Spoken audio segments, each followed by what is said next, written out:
What if I told you you can potentially make better decisions?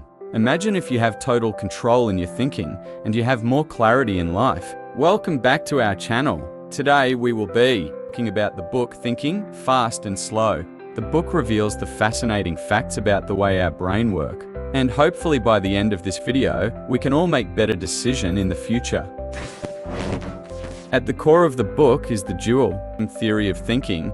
There are two distinct systems way of thinking, the System 1 and the System 2. System 1 is the quick way of thinking. It is like that speedy friend who always has a quick answer, even if it's not always right. It's fast, intuitive, and works on autopilot.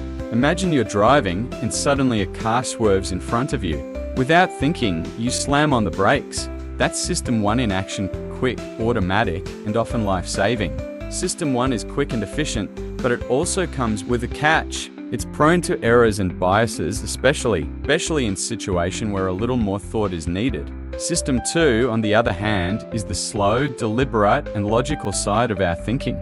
This is the system that kicks in when you need to solve a complex math problem, make a tough decision, or plan a big project. System 2 is more accurate, but requires much more mental effort. But here's the catch, System 2 is lazy. Most of the time, we rely on System 1 because it's easier and faster, but do you think every intuitive decision is correct? So, how do you think System 1 is able to make quick decisions? It makes quick decisions by processing only selective information, and because of lack of consideration, it is often biased. For example, have you ever bought something on sale because the original price was ridiculously high? That's the anchoring bias at work. We tend to rely heavily on the first piece of information we encounter, the anchor, even if it's irrelevant. The original price does not represent the actual value of the item on sale, but we believe it is a bargain by comparing it to the high price, which is the anchoring point in the train of thoughts. Another example is the availability heuristic. This is when we judge the likelihood of an event based on how easily some examples come to mind. After watching a news story about a plane crash, you might overestimate the danger of flying, even though it's statistically much safer than driving. System 1 is a master at making quick judgments, but it's not always reliable. Now, let's talk about System 2. While System 2 can correct the mistakes of System 1, it's not always in the driver's seat. Why? Because thinking deeply takes effort, and our brains really prefer the easy mode. I am sure you have experienced the exhaustion after doing deep thinking for a while. That's why the brain often defers to the System 1, especially when we're tired, stressed, or overwhelmed. But when we do engage System 2, we're able to think critically, analyze situations more accurately, and make better decisions. However, System 2 isn't perfect. It can be influenced by the biases and errors of System 1, and it's prone to cognitive overload.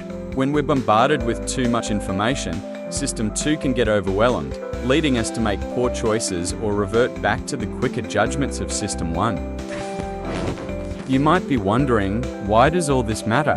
Kahneman's work has profound implications, especially in fields like economics, risk assessment, and everyday decision-making. So, how can we apply these insights to our daily lives? First, we need to recognize that System 1 can be biased, and we can make a conscious effort to engage System 2 to think more slowly, gather more information, and avoid jumping to conclusions.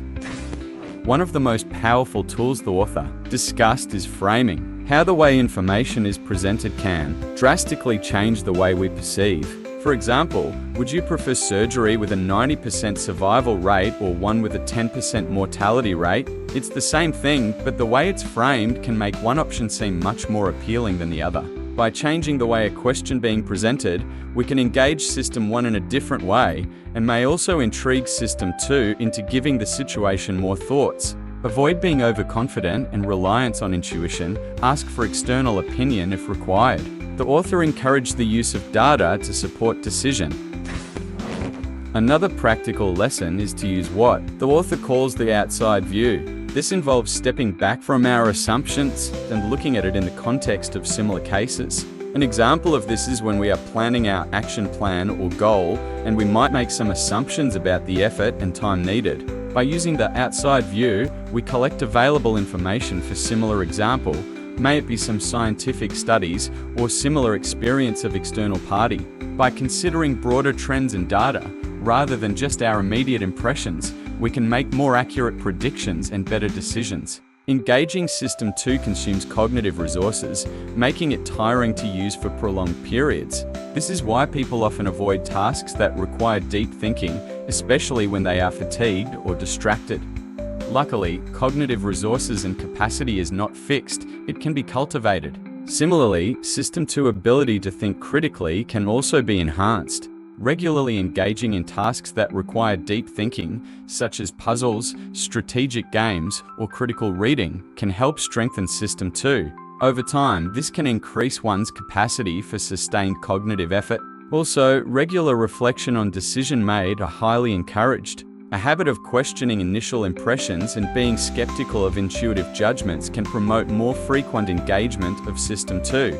Asking, "What evidence supports this?" or "Could there be an alternative explanation?" helps engage deeper thinking. Thinking Fast and Slow isn't just a book about psychology, it's a powerful tool for understanding how our minds work.